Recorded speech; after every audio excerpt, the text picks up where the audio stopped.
Yes, so good afternoon, students. First, sincere apologies because I forgot about the class. Honestly, I forgot about the class, and when I remembered, I got very nervous, and then I said I was not able to do it. Also, there is no power. That is also truth. So when I realized that there is a class, and then I looked at my power position, it was very bad, and then I got very nervous, and then I said sorry. So now I am all set, and I hope everything is clear. There is still no power, and the battery shows 34% of power in the iPad. So when it becomes 0, we are all going home. So there is no more class. Okay, so now I am going to teach chemistry. So please make sure that you have got your chemistry notes. Chemistry, and we'll work with solutions. Again, sorry for the full chapter coming in the exam. But yeah, so I mean, I can't undo it, so there's no point telling sorry also. I realize my error and I will rectify in future. Okay, so yes, only Srinilan has some motivating words for me. Other than that, everybody is still in a sorry state, I guess. So please wake up, boys and girls. Let's start working. Yes, good afternoon. Thank you for the flowers. Yes, okay, good. Now that is enough. That much of motivation is enough. Yeah, so let's come back. So I explained to you in the previous class the fact that if you take two liquids, suppose you have liquid A and you have liquid B. If you have a solution of liquid A, then above the solution of liquid A, you have the vapors of liquid A. And those vapors of liquid A exert a pressure. So the pressure exerted by the vapors of liquid A is called the vapor pressure. So we will just call it as PA. And I explained to you is that the vapor pressure of anything at boiling. So if something is boiling, its vapor pressure is 1 atmosphere. Okay. And if you take a solution, and if in the solution, the concentration of a particular component is 0, its vapor pressure will be 0. As you increase the concentration, the vapor pressure increases. So this is as far as A is concerned. So this is 0 of A and this is 100 of A. That is 100% of A. When you talk of another liquid, depending on its volatility, its partial pressures also will be changing. This is 100 of B and this is 0 of B. So in reality, according to Raoult's law, the partial pressure will be proportional to P naught A. This is partial pressure of A will be equal to P naught A into mole fraction of A. And we said the partial pressure of B will become equal to P naught B into mole fraction of B. P naught A is nothing but the partial pressure of the pure solvent, pure A. If you have pure A at that temperature, what will its partial pressure be? If you have pure B at that temperature, what will its partial pressure be? So this is what it is. Now mole fraction of B can be written as 1 minus mole fraction of A, because we are talking only of binary liquids. Now because we are talking about binary liquids, mole fraction of B is equal to 1 minus mole fraction of A. So I can do some substitution here, and then I can try to write down my equation. And if I do some substitution and if I write down my equation, so what will happen is I can see that the total pressure P will become equal to P naught A into mole fraction of A plus P naught B into 1 minus mole fraction of A. So I can just simplify this. So it looks like P naught A into mole fraction of A plus P naught B minus P naught B into mole fraction of A. So this is equal to P naught A minus P naught B into mole fraction of A plus PB, that is P naught B. So when I work this out, it looks something like this, and it looks something like this. This is for A, B, and this graph looks like this. Yeah, so this is the total pressure of the gases above, or total pressure of the vapors above the solution. Okay, so this is what we said in the last class. Yeah, so now we will move ahead of here. and then we will go on. Before that, if there's any question, I will take. Yes, yes, somebody else only makes a question paper. All question papers are mostly made by someone else. Okay. So we give the syllabus to them. We give the syllabus to them, and based on the syllabus, they make the paper. Now, the problem is we should be checking it. So we don't check it. So sometimes, I mean, for me, actually, I'm a little fed up of Corona right now because my head reels. So my head reels because no break, number one. Continuously, we've been doing classes, no exercise. That's a bigger reason. No fresh air. So lot of issues are there. So as you grow, you will know.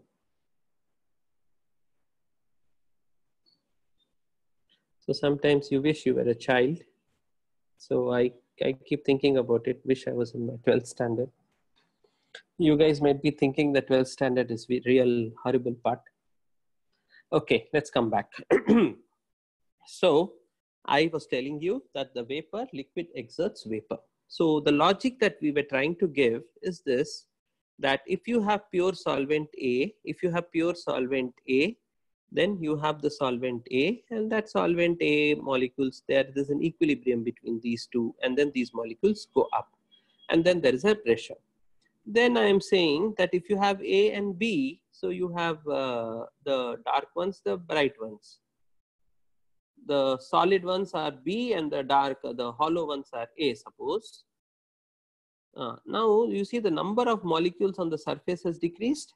Because the number of molecules on the surface has decreased, the number of those which can go up will decrease. So there is a decrease in the vapor pressure. Of the moment you dissolve something, there is going to be a decrease in the vapor pressure. The other way to look at it is, here there was no B. Now B has come. Because now B molecules are also there, the sum of B will also go up. So when sum of B goes up, obviously they will displace sum of A. So the number of B's will go up, the number of A's will come down. So we said that the overall pressure is going to be equal to P naught A mole fraction of A plus P naught B mole fraction of B. This is what common sense told us, and then we worked with this. Now, what we didn't consider in this case is the interaction between the liquids. So we did not worry about any interaction between the liquid molecules.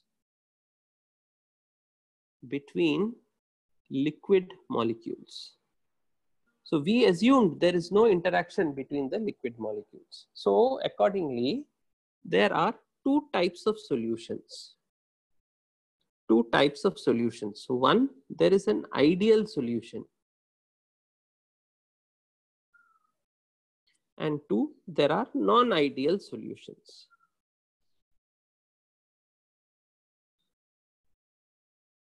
There are ideal solutions and non-ideal solutions. Now, in non-ideal solutions, there are two types. One which shows a positive deviation,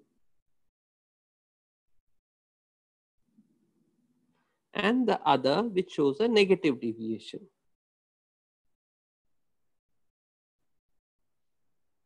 So I will try to explain this.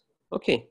So to explain this, I go back to the curve that we have drawn here, and then let us focus on this, and then let us work with this particular curve. Okay. Now, suppose we take a mixture of two liquids. Well, let me write down some compounds. I want you to tell me which of them are liquids. CS2, C6H6, C6H5CH3, HNO3, HCl, H2O, then chloroform, CHCl3, then acetone. Okay, so you have so many of them. Acetone, then I'll have ethyl alcohol, then I'll have methyl alcohol. How many of these are liquids? Can anybody tell me which of these are liquids? Which of these are liquids?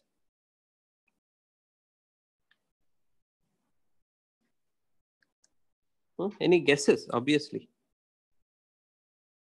Guesses? Screen is only half visible. Okay. Now is the screen visible? This is carbon disulfide. This is benzene, toluene, nitric acid, HCl, H2O, chloroform, acetone, ethyl alcohol, methyl alcohol. So if you are little aware, you will know that all of them are liquids. Yeah, all of them are liquids. Now I will take any two of these liquids and then let me see what is it that is going to happen.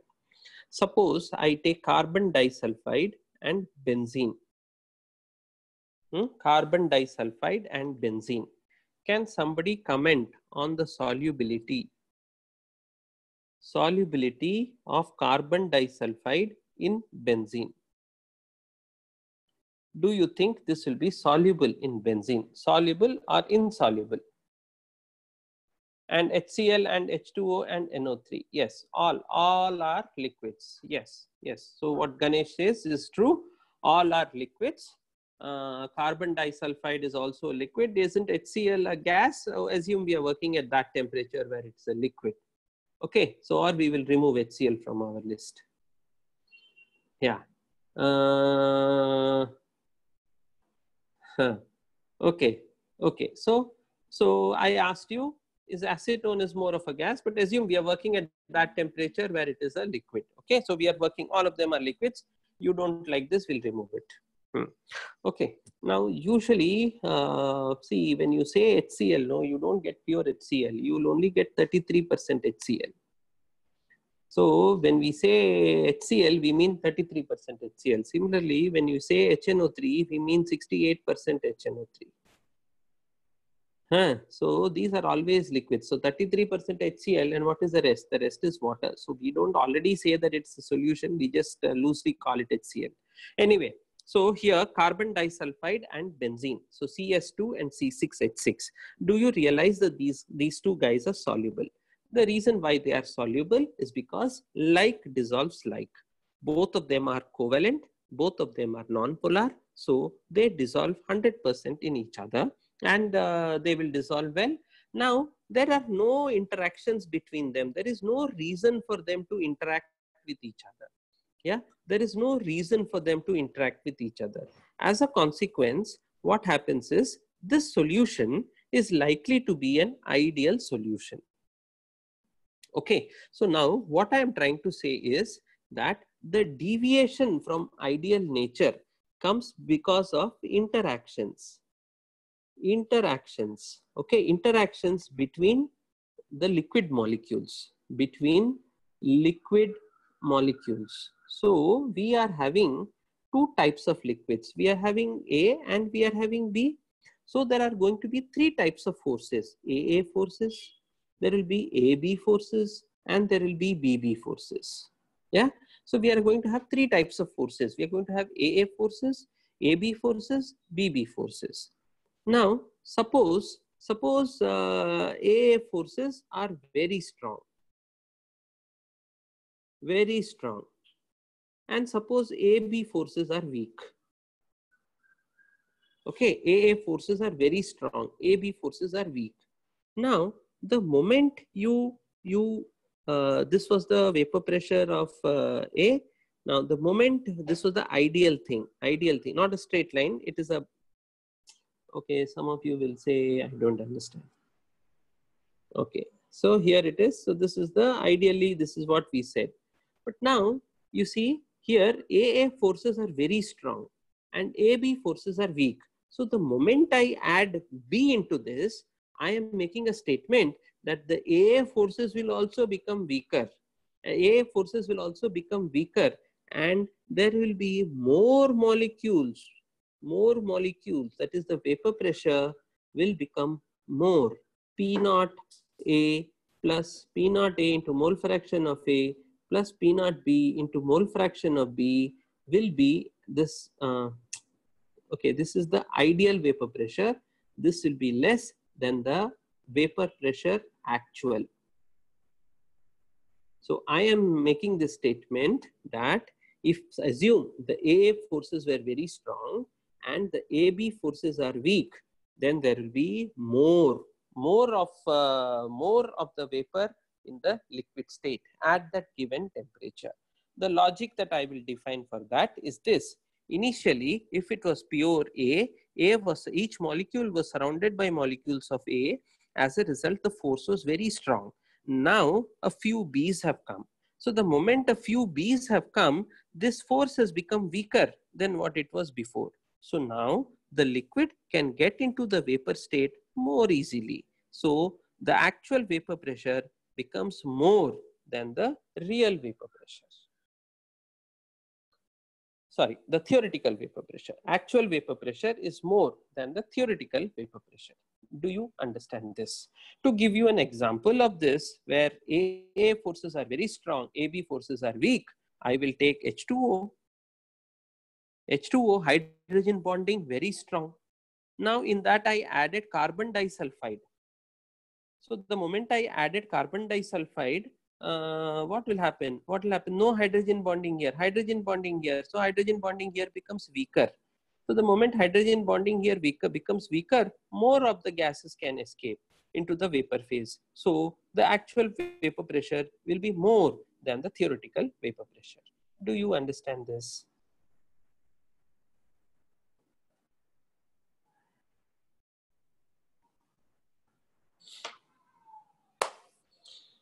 Yes, my dear friends, do you understand what I've been saying?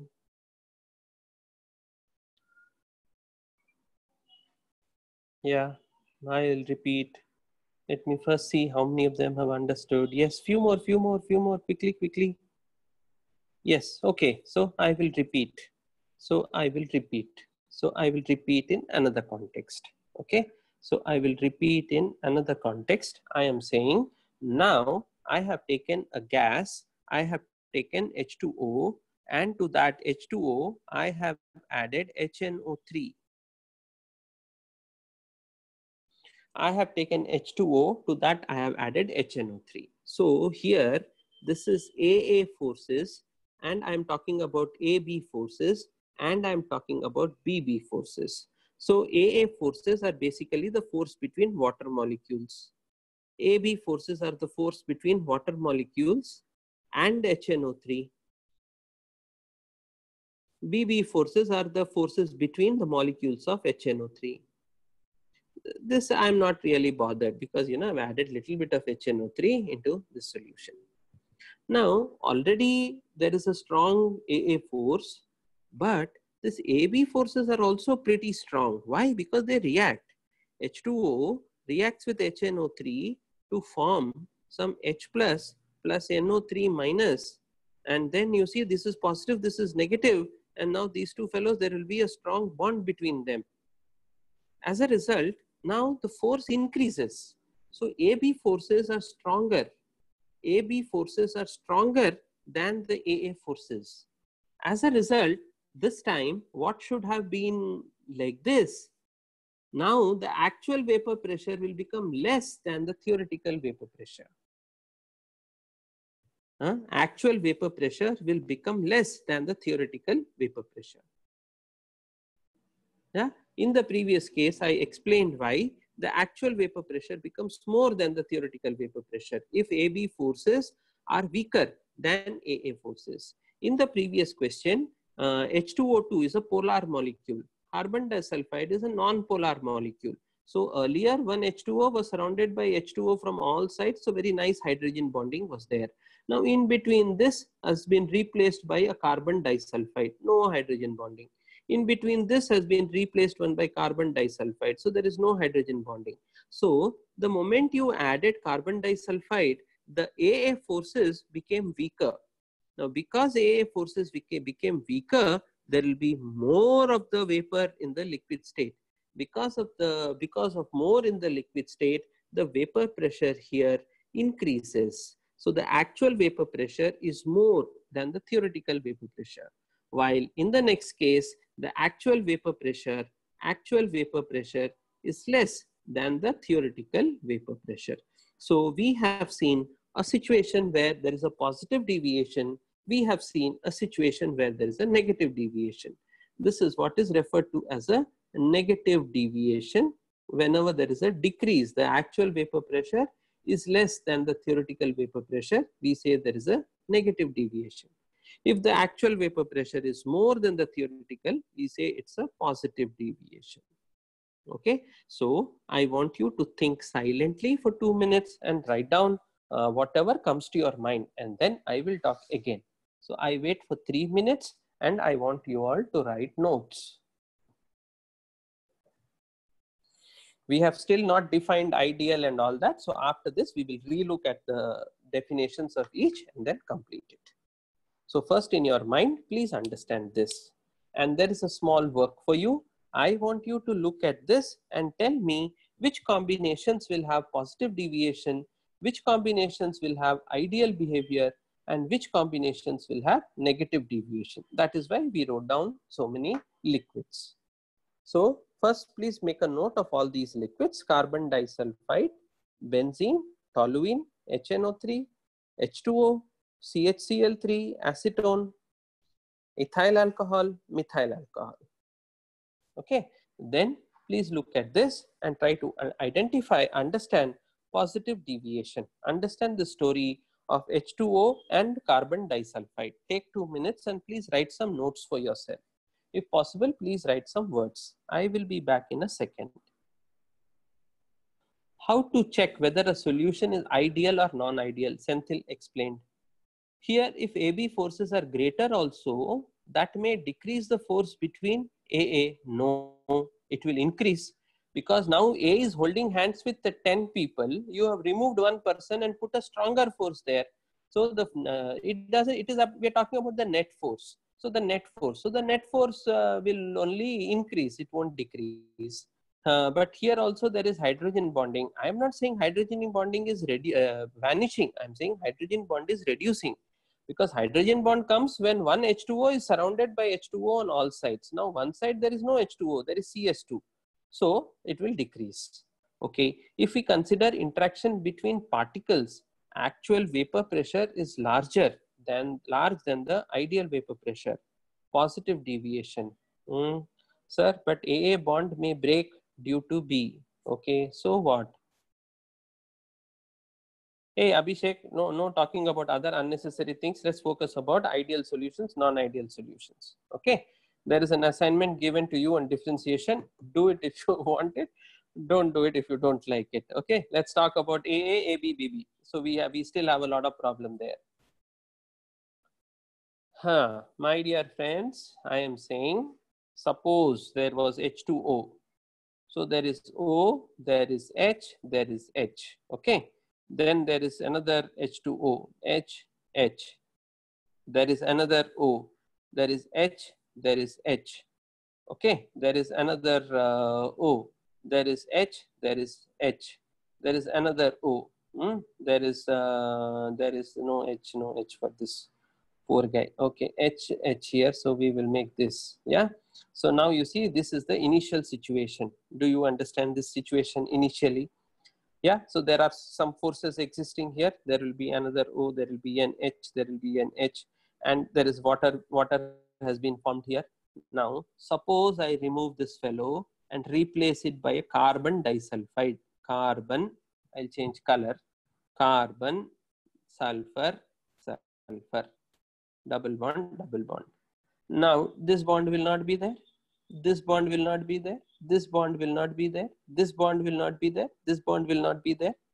So has the bonds increased or decreased? Has the forces increased or decreased?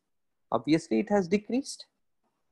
So as you increase the amount of carbon disulfide, the force will decrease even more and more and more. So now more amount of, if you look at this particular water has 3 molecules of water have significant force less, so they will go up more easily. That's it. That's all that I'm trying to say.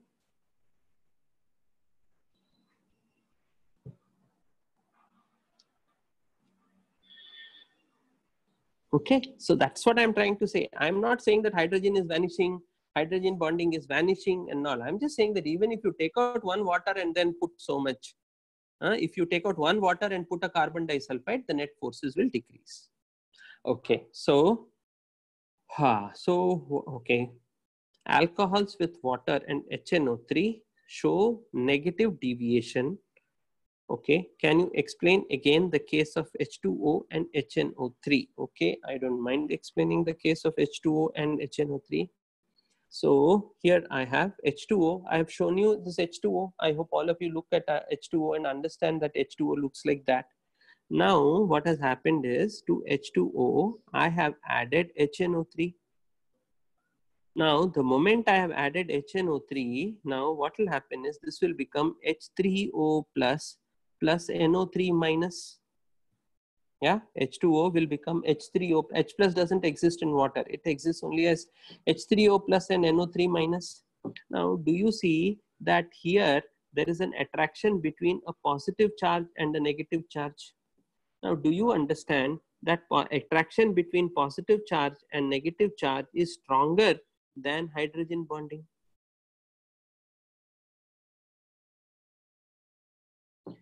The attraction between positive charge and negative charge is stronger than hydrogen bonding. So you are replacing hydrogen bonding by a stronger bond. So the AB forces which are stronger than AA forces will result in a lower vapor pressure, hence a negative deviation. Yeah, hence a negative deviation. Do we understand this? Same thing will happen with HCl also.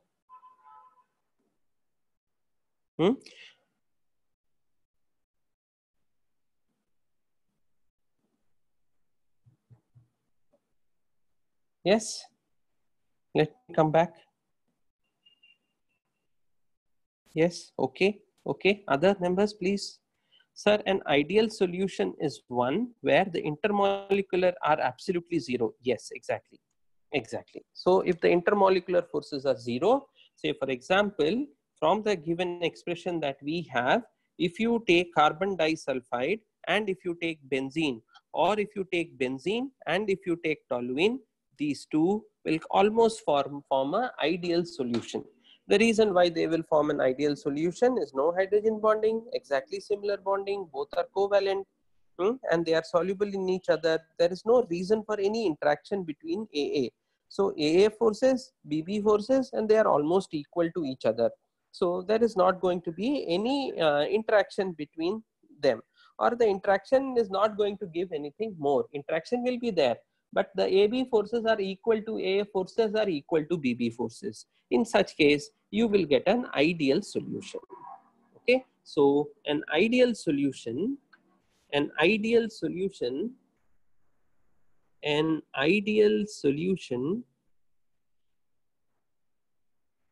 is one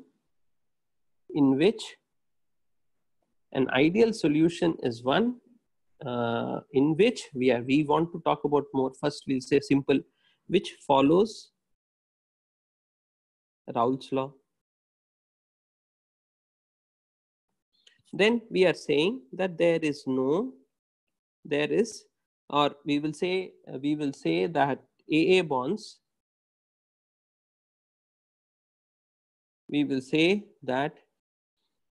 bonds, BB bonds and BA bonds, okay, and BB bonds are similar.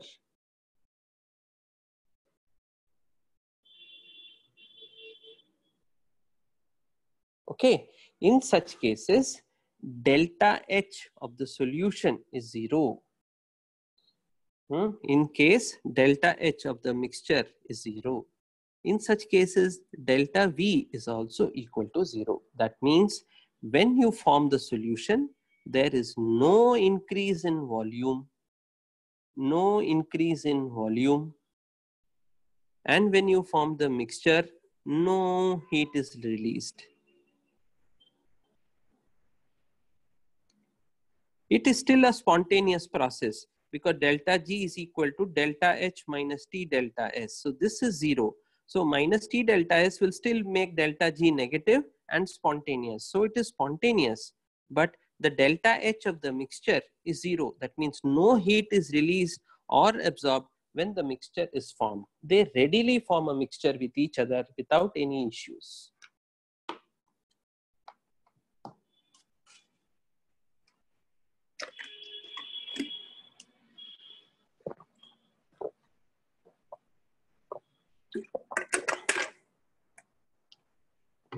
Am I clear?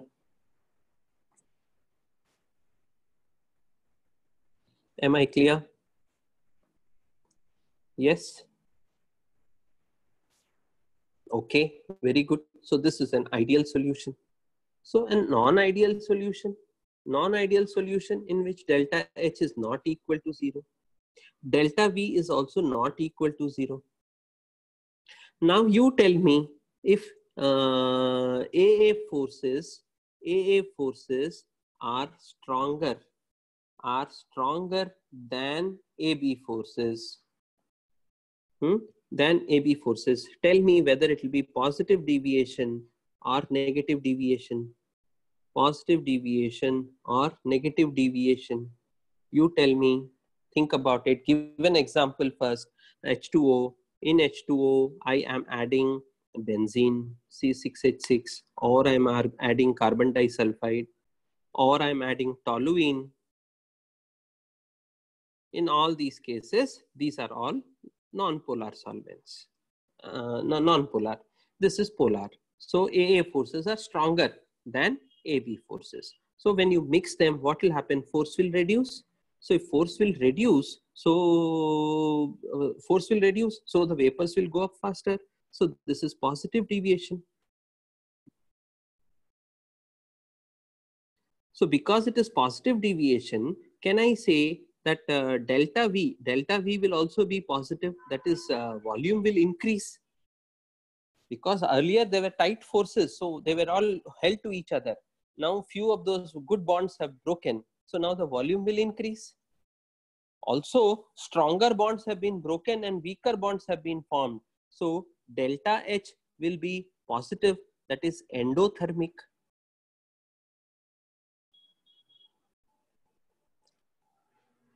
Think about this. Positive deviation, vapor pressure is more, delta V is positive, delta V is positive.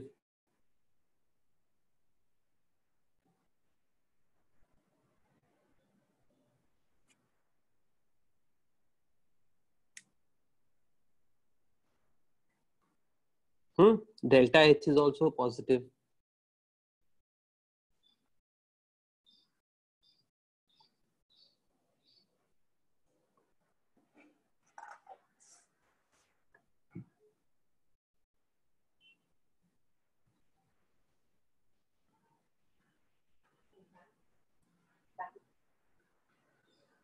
Okay, so hope this is understood.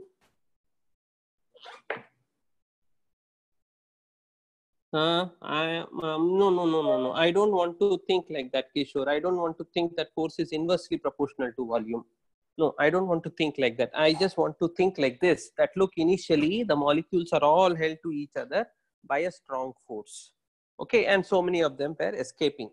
Now you have put some culprits in between them and they are decreasing the force between them.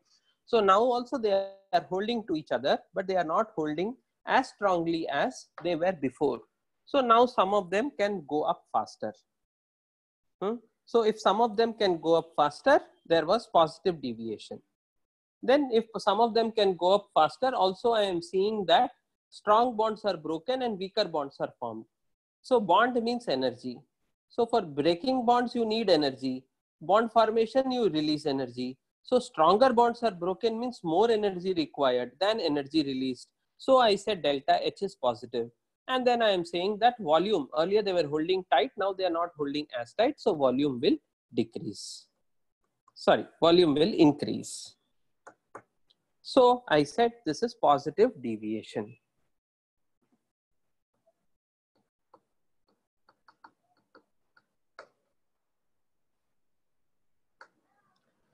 Compounds with similar bonds and are like form ideal solutions. Oh no, H2O is polar covalent, HNO3 is polar covalent. They don't form ideal solution. And unlike solutions interact to either positive or no, not necessarily like or unlike. It is about the presence of hydrogen bonding. Wherever hydrogen bonding is there, it will not form a ideal solution. Wherever hydrogen bonding is not there, then it is most likely to form a ideal solution. Yeah, I will show. Compounds. Okay, so I hope I've been very clear about it. The assignment, only if you work out the assignment, you will get your ideas correct. So I gave you some liquids, so you take those liquids and try to mix them and then see. I will give you another example. So what now I'm going to tell you is this: suppose I take H2O and HCN. Okay, this is the question asked. H2O and HCN. So let me look at it. H2O, I know polar covalent. HCN, okay, polar covalent. But here the polar nature is lesser. Polar nature is lesser. Here it is highly polar. Here the polar nature is lesser. Then also this is a weak acid. Why is it a weak acid? Because of similar things that we said. This hydrogen won't go away easily. So because it's a weak acid, now this will not form it is not going to form an ideal solution. It will not have a very negative behavior.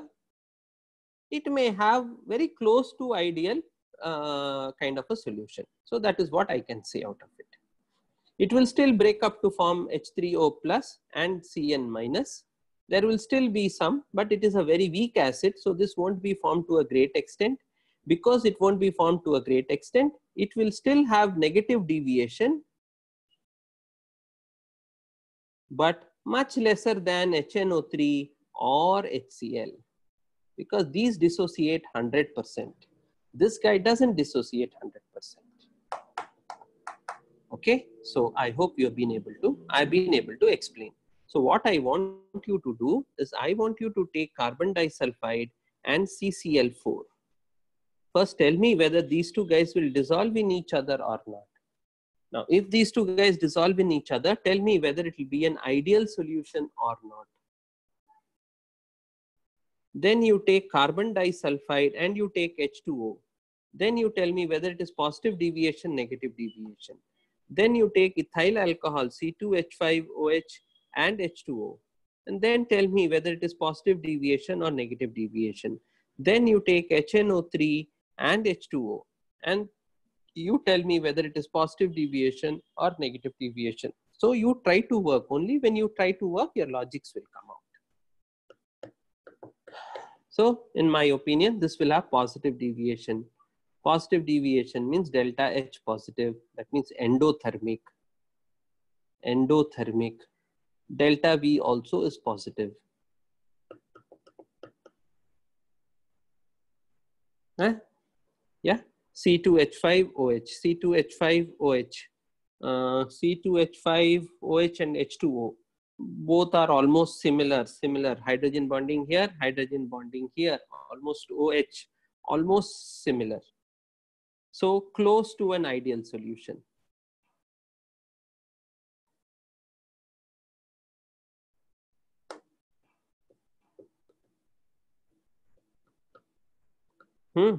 So here because of the formation of H3O plus and NO3 minus, definitely it will give you negative deviation.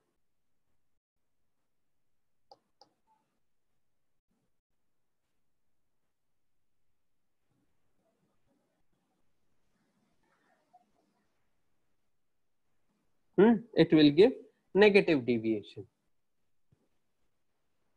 This will also, it will also may give slightly negative deviation. Slightly negative deviation, but there won't be any significant change. But here there will be a significant change. So it will be exothermic. Delta V will be negative. Exothermic delta H is negative. Yeah. So ideal solution is one which follows Raoult's law. A non-ideal solution is one which doesn't follow Raoult's law. For a non-ideal solution, delta H of mixture is not equal to 0 and delta V mixture is not equal to 0. Yeah, so we may make a note of that. For a non-ideal solution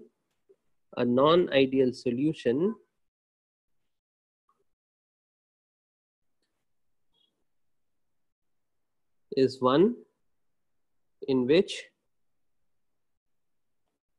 there is a deviation from Raoult's law.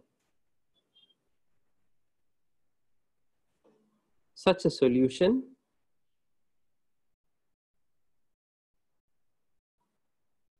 does not have its delta H equal to 0. Sorry, that is does not have delta H equal to 0 or delta V equal to 0. So they are either exothermic or endothermic.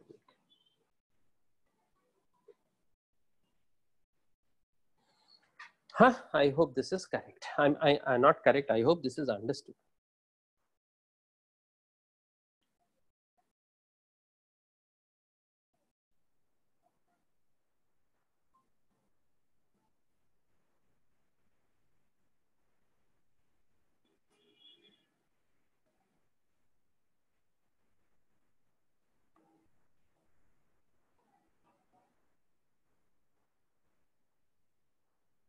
Okay. So I hope this is understood. So, but the extent of hydrogen bond, yeah, that's why I said it will be very slightly negative. Yes, I agree with whatever you are saying, Soumya. I agree to that. I agree to that.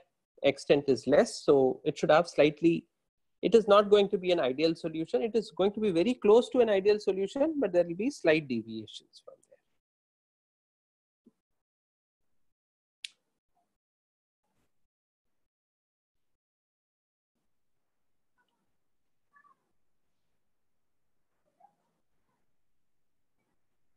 Yes, so yeah. So just think about it. There is something for us to think about. That's it.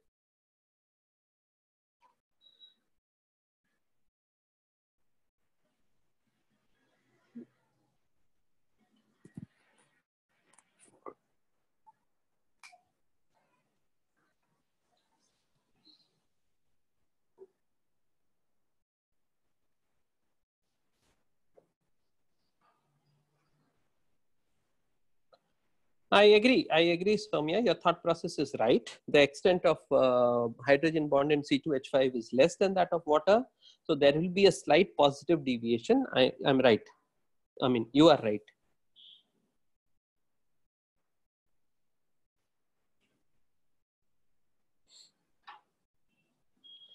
Okay, delta V in positive deviation.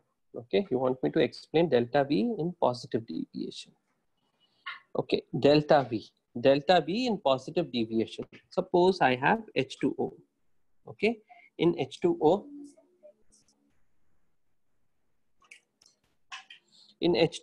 so you have water, right? In water, I explained to you this diagram. So this is diagram. Okay, O, there is a bond here. There will be a bond with the neighboring hydrogen.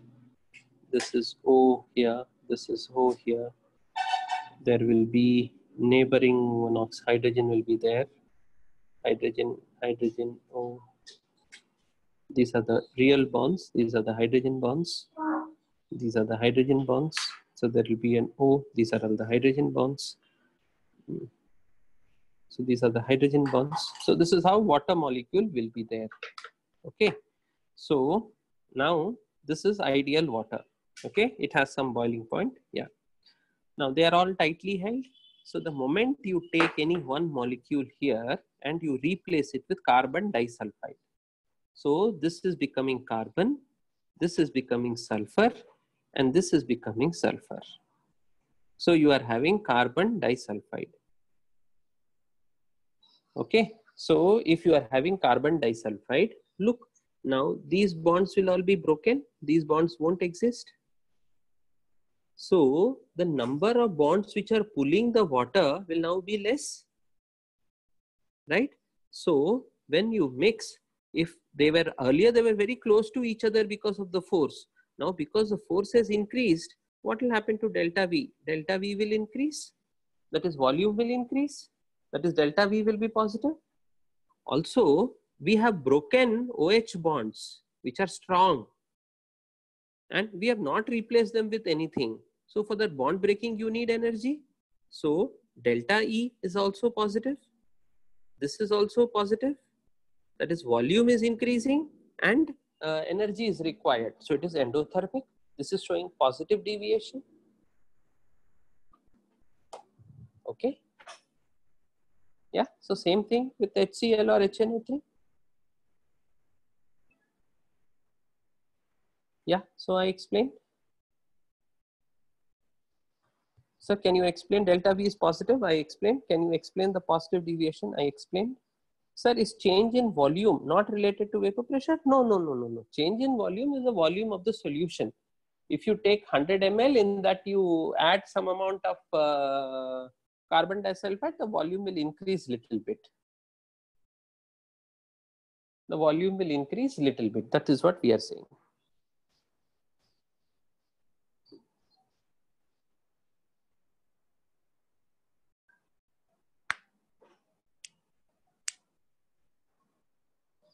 Okay.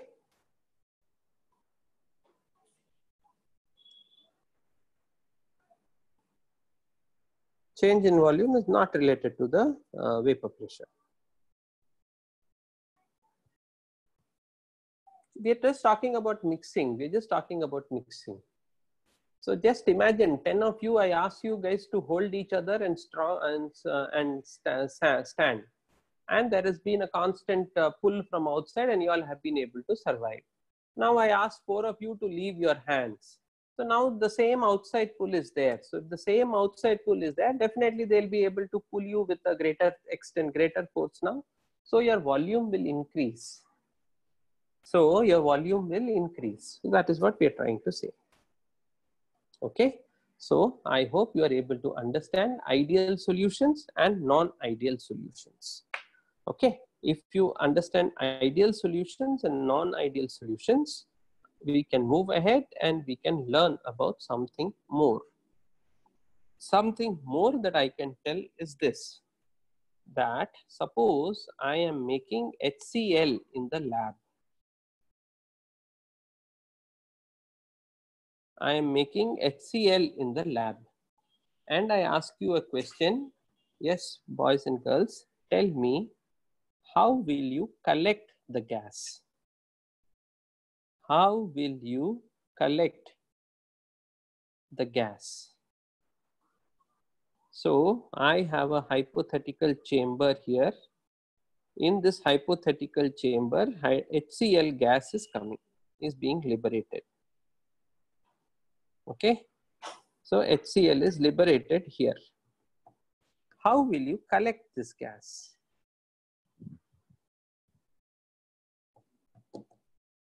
How will you collect this gas? So generally, so that is where I keep saying that, you know, science is all about to think. You have to think. Okay, so there are 2 ways I can do it. I can do it by the downward displacement, 3 ways. Downward, DOWN, downward displacement of air. That means I just take the tube and put it in a cylinder. And as the gas comes, HCl will come. HCl will come. HCl is like hydrogen plus chlorine. So it is 36.5. Air contains nitrogen, which is 28, and oxygen, which is 32. So do you see that this is heavier than air? Because it is heavier than air, HCl will come down and this will go up. Oxygen and N2 will go up, but there is no big difference between them. So this is not considered to be very efficient. This is called the downward, I'm sorry, this is called the upward displacement of air. Okay, then I can take an inverted tube and put it in that inverted tube, thinking that HCl will go up and it will push the air down and escape. But there is not a great difference in their densities. So even that won't happen. So I can't collect it by the upward push of air. I can't collect it by the downward push of air. So there is only one thing left, is to collect it under water. But HCl is highly soluble in water. So HCl and H2O will dissolve. It will dissolve. Now, after it dissolves, then the chemist will say, now you have the solution of HCl in water. Now you heat it. So if you heat it, we have been telling that the gases are inversely, the solubility of gas is inversely proportional to temperature. So as you heat it, the HCl gas will escape. And now you get HCl gas. So wherever you want to use it, you can think of using it. Okay, so HCl is dissolved in water and then heated so that you get the HCl. Now when they did this, they found out that it was not possible to get rid of all the HCl from water.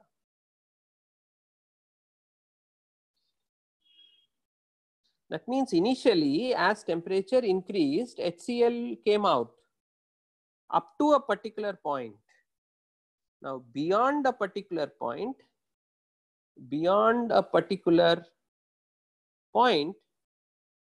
HCl was not separable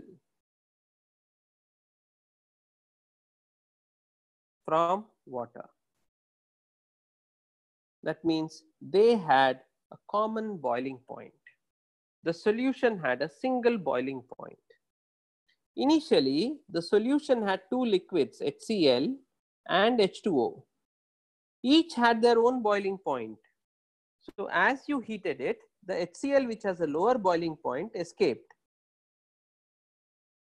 But beyond a particular concentration, or at a particular concentration, they formed a liquid which has a single boiling point. This is what we say, that liquid has formed a constant boiling solution. Constant boiling solution. Such a solution which boils at one temperature is what is known as a azeotrope.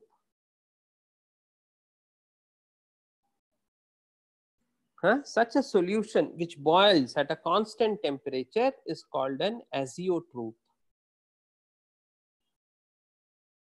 Okay, now if you look at your ideal solution, this point is the azeotrope. Okay, if you look at the non-ideal solutions, wherever this goes, this point will be the azeotrope. But here the boiling point is more than the boiling point of both the liquids. So this is what is known as a higher boiling azeotrope.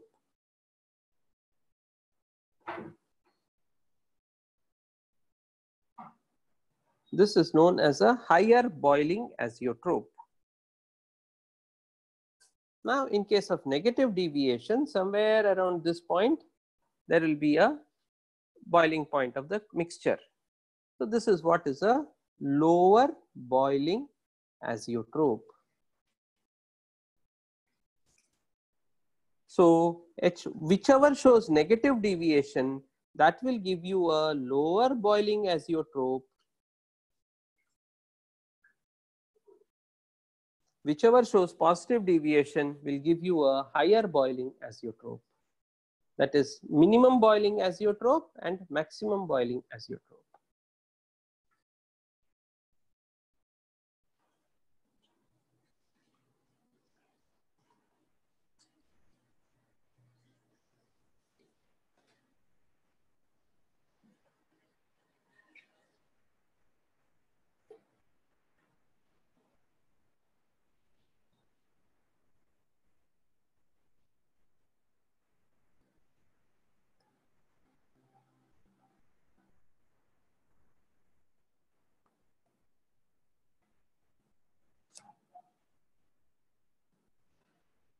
Is this understood?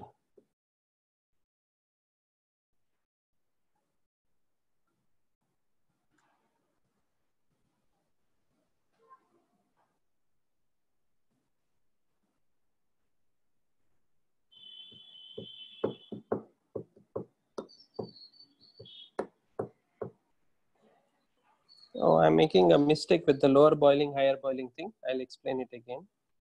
But do you understand? So do azeotropes have a definite concentration? Yes, they have a definite concentration. No, no, they don't have a definite, they have a definite concentration. Sir, is change in volume not related? Explain. Sir, when increase in pressure, the equilibrium will shift to the right. More will dissolve. Do azeotropes have a definite concentration, or it would boil at the same boiling point? Yeah, it would have a constant boiling point. Yes, friends, I think many of us are not hearing azeotropes. I am going to explain it again. So I am saying that an azeotrope is a solution where, I mean, it is a solution where the vapor phase and liquid phase have same concentration.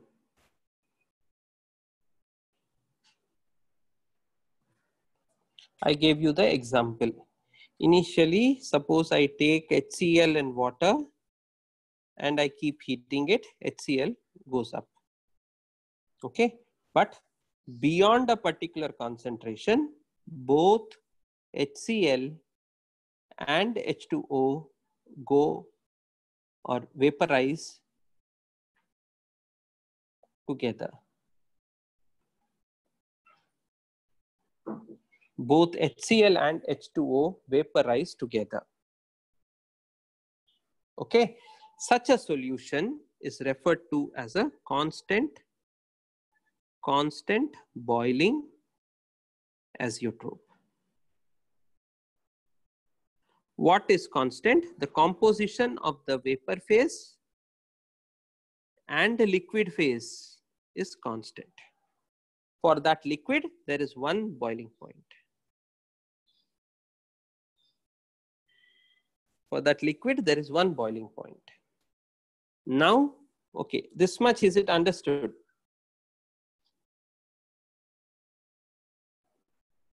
Comment, please.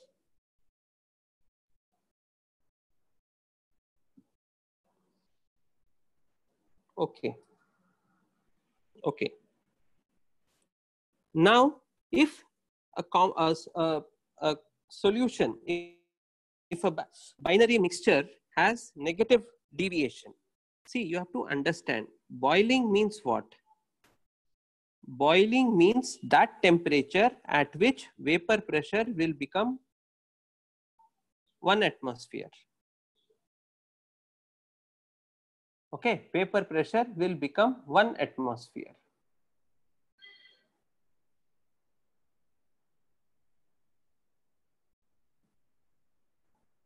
Okay, so now if vapor pressure is 1 atmosphere, suppose it is showing negative deviation. Do you think the vapor pressure, say for example, you are taking water which boils at 100 degrees centigrade, and that to that you are adding HNO3. Now, do you think now this will vaporize at 100 degrees centigrade, or do you think it will happen at more than 100 degrees centigrade? So if there is negative deviation, now the intermolecular forces are increasing. So if the intermolecular forces are increasing, what will happen is that the temperature, the boiling point temperature will go up. So such a liquid, such a mixture is called a maximum boiling azeotrope.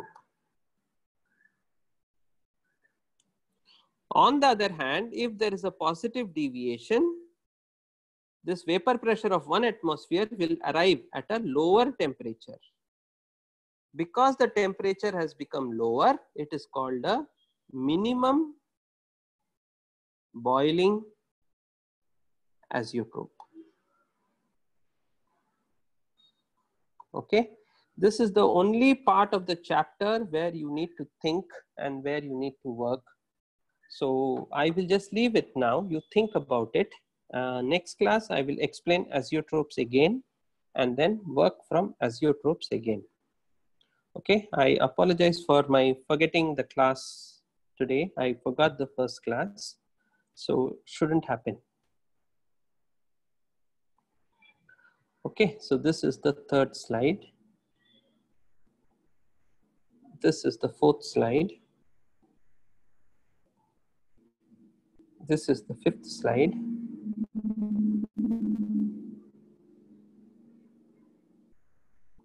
This is the sixth slide.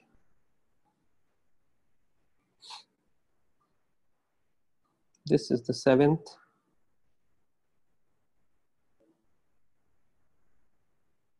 This is the eighth.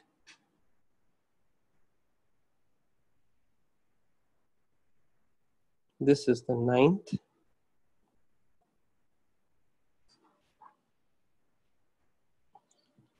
This is the 10th.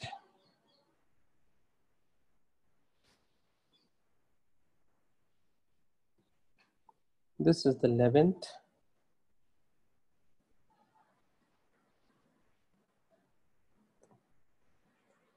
This is the 12th.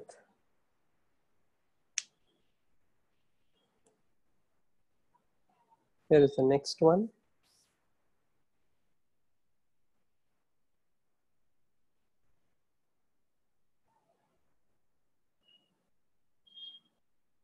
The next one.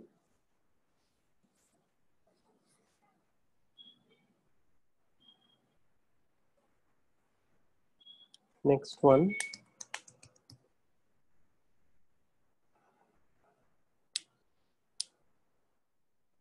So around 33% HCl solution forms an azeotrope with water.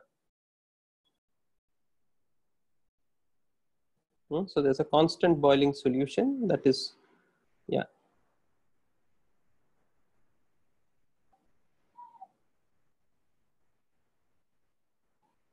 Okay, so don't worry, azeotropes I'll teach you again, but please read your textbook. Please make sure that you're working. That is what is the most important thing.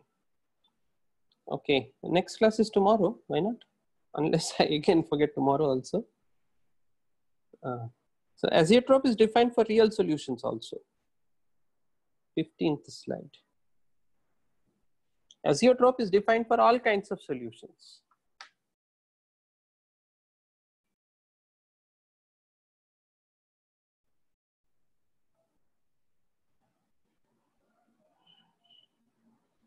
So if a solution has formed an azeotrope, you can't separate the two liquids by distillation. Usually the method of separating this liquids is by distillation.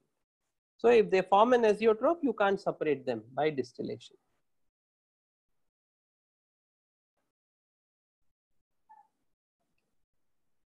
Okay, so no worries, we will start. We'll work on this again. Next class, I will teach you again, but please read and then come. Okay, yeah, bye.